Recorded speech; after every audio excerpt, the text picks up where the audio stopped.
இந்த செருப்பை அங்கேயே எடுத்து அடிச்சிருப்பேன். ஆனால் நான் அங்கே இல்லை. ஆனால் இந்த வார்த்தை வந்து அவர் கேட்டது தப்பு. அவர் வந்து ஒரு பெண்களை வந்து எப்படி மதிக்கணும்னு ஃபஸ்ட்டு அவர் கற்றுக்கல. அவர் ஒரு பெரிய அமைச்சரோ அவர் ஏதோ இருந்துட்டு போட்டோம், எனக்கு அதை பற்றிலாம் தெரியாது. ஆக முதல்ல லேடிஸ் வந்து பப்ளிக்கில் இந்த மாதிரி பேசுறது தப்பு ஃபஸ்ட்டு. இவனுக்கு வெளியே வந்து பேசுறதுக்கு இந்த மாதிரி வாயை ஒடிச்சு அனுப்பினாங்கலாம். செருப்பை நானே கைட்டி அடிப்பேன். நான் எடுத்து காட்டுறதுன்னா நானே அடிப்பேன். அவன் என்ன எதோனாலும் பண்ணிட்டு போடான். என்றைக்கா இருந்தாலும் அவனுக்கு உதை தான் விழப்போகுது. செருப்பால் அடித்தா வாயால் சொல்கிறதுக்கு கைட்டி அடிக்கிறதுக்கு வித்தியாசம்னா, அடிக்கிறதுல செருப்பால் அடிச்சுன்னு வாயாலே சொல்கிறதுக்கு அடிக்கிறது சம்மந்தம் அவனுக்கு. அவன் எப்படி வந்து பொதுமக்களாண்ட அப்படி பேசலாம்? பட்டை போட்டவங்கலாம் படுத்துக்கிறாங்கன்னாக்கா அதுவும் சிரிக்கிறானுங்க. சுற்றி உள்ளவனுங்க சிரிக்கிறானுங்களா? மானம் கட்டவனுங்களா அவனுங்க? அவங்களாம் பொம்பளைங்க இல்லை, அக்கா தங்கச்சிங்களாம் இல்லை. அவன் எப்படி நைட்டு போய் அவன் பொண்டாட்டி கூட படுப்பான்?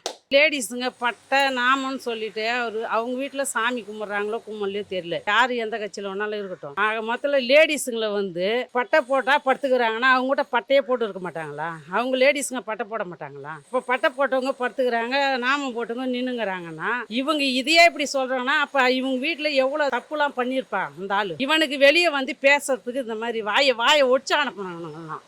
ஒரு லேடிஸுங்களை வந்து படுத்துக்கிறாங்க அப்படின்னாக்கா இது என்ன அர்த்தம்? இவன் வீட்டுக்குள்ளே இவன் பொண்டாட்டிங்களை வச்சு தான் பேசணும். அரசியலில் வந்து மேடை போட்டு பேசக்கூடாது. இவன் பொம்பளைங்கள்லாம் பார்த்தாங்கன்னா செருப்பை கைட்டி அடிப்பாங்க. அவனை செருப்பை நானே கைட்டி அடிப்பேன். நான் எடுத்து காட்டுறதுன்னா நானே அடிப்பேன். அவன் என்ன எதோனாலும் பண்ணிட்டு போடான். அந்த திமுக கட்சியில் கூட அவங்களாம் லேடிஸுங்க இருக்கிறாங்கல்ல, எல்லாருக்குமே சேர்த்து தான் சொல்கிறேன். பட்டை போட்டவங்களாம் படுத்துக்கிறாங்கன்னாக்கா அது என்ன அர்த்தம்? இவன் எதை வச்சு பேசினான்? அவனை என்ன அடிக்கிறதாங்கன்னா அவங்க விட்டு வைக்கலாம், பொதுமக்கள் விட மாட்டாங்க. என்றைக்கா இருந்தாலும் அவனுக்கு உதை தான் விழப்போகுது. செருப்பால் அடித்தா வாயால் சொல்கிறதுக்கு கைட்டி அடிக்கிறதுக்கு வித்தியாசம்னா, அடிக்கிறதுல செருப்பால் அடிச்சுன்னு வாயாலே சொல்கிறதுக்கு அடிக்கிறது சம்மந்தம் அவனுக்கு. அவன் எப்படி வந்து பொதுமக்களாண்ட அப்படி பேசலாம்? பட்டை போட்டவங்கலாம் படுத்துக்கிறாங்கன்னாக்கா அதுவும் சிரிக்கிறானுங்க. சுற்றி உள்ளவனுங்க சிரிக்கிறானுங்களா? மானம் கட்டவனுங்களா அவனுங்க? அவங்களாம் பொம்பளைங்க இல்லை, அக்கா தங்கச்சிங்களாம் இல்லை. அவன் எப்படி நைட்டு போய் அவன் பொண்டாட்டி கூட படுப்பான் சொல்லு? பகலில் பேசிட்டு பட்டை போட்டு அவன் பொண்டாட்டி கூட எப்படி போய் படுப்பான்?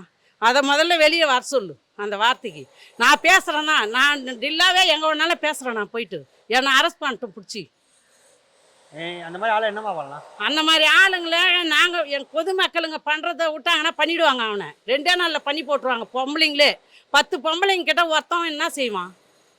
4 பேராக போகிறானுங்க, கெடுக்கிறானுங்க, அமக்கலம் பண்ணுறாங்க, டிவியில் பார்க்குறாங்க, கொள்கிறாங்க. அதுக்கு என்ன ஆக்ஷன் எடுத்தாங்க? ஒன்றுமே எடுக்கல. இதோ இப்போ வந்து பொதுமக்கள் பேசிட்டு போய்க்கினே இருக்கிறான். பட்டை போட்டவங்களாம் பார்த்தோன்னா அவனுக்கு செருப்பால் அடிக்கிறது இல்லை, தொடப்ப கட்டையிலையும் அடிப்பாங்க, பீயை கரைச்சியும் மூஞ்சில் ஊற்றுவாங்க அவனுக்கு.